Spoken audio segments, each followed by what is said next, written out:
সমাজ মাধ্যমে ছড়িয়ে পড়া পেহেলগাঁওয়ের একটি ভিডিও নিয়ে শোরগোল পড়ে গিয়েছে। ভিডিওয় দেখা যাচ্ছে জঙ্গি হামলার ঠিক আগে বৈশরণ উপত্যকার জিপ লাইনে উঠে ভিডিও তুলছেন এক পর্যটক। এই ভিডিওর সত্যতা যাচাই করেনি এই সময়ের খবর, তবে ওই ভিডিও সূত্রেই তদন্তকারীদের আতশকাচের তলায় চলে এসেছেন ওই জিপ লাইনের অপারেটর।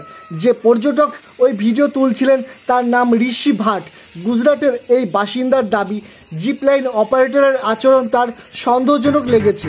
ভিডিওয় দেখা যাচ্ছে স্বয়ংক্রিয় পদ্ধতিতে লম্বা তার বরাবর এগিয়ে যাচ্ছেন ঋষি।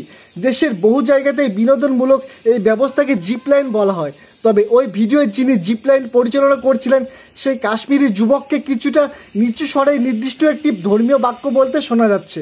আপাতভাবে এর মধ্যে অস্বাভাবিকতা কিছু নেই, তবে ভিডিওটিতে দেখা যাচ্ছে ওই ধর্মীয় বাক্য বার তিনেক বলার পরেই জঙ্গিরা নিরীহ পর্যটকদের লক্ষ্য করে গুলি চালাচ্ছে। একটি সূত্র মারফত জানা যাচ্ছে ওই জিপলাইন অপারেটরকে তলব করেছে পেহেলগাঁও কাণ্ডের তদন্তে নামা জাতীয় তদন্তকারী সংস্থা এনআইএ। ঋষি জানিয়েছেন তিনি জিপ লাইনে ওঠার আগে আরও 9 জন তাতে উঠে উপত্যকার অপর প্রান্তে গিয়েছিলেন। এই 9 জনের মধ্যে রয়েছেন ঋষির স্ত্রী এবং পুত্র, কিন্তু সেই সময় নাকি ওই অপারেটরের মুখে ওই ধর্মীয় বাক্যও শোনা যায়নি। শোনা যায় ঋষি জিপ লাইনে ওঠার পর 3 বার অনুচ্চ স্বরে ওই বাক্য বলার কিছুক্ষণ পরেই জঙ্গিরা পর্যটকদের লক্ষ্য করে গুলি চালাতে থাকে। এই প্রসঙ্গে ঋষি বলেন, উনি কথাটা বললেন তারপরেই গুলি চলল। ওই লোকটাকে নিয়ে আমার সন্দেহ রয়েছে। কেমন দেখতে ছিল লোকটিকে?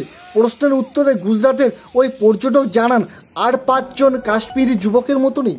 কিভাবে জঙ্গিদের হাত থেকে রেহাই পেলেন সে কথা জানিয়েছেন ওই পর্যটক। ঋষির কথায় জিপ লাইনে ওঠার প্রায় 20 সেকেন্ড পর বুঝলাম জঙ্গিরা গুলি চালাচ্ছে। জিপ লাইন অপর প্রান্তে যাওয়ার পরে গায়ে লাগানো বেল্ট খুলে নিচে ঝাঁপ দিলাম।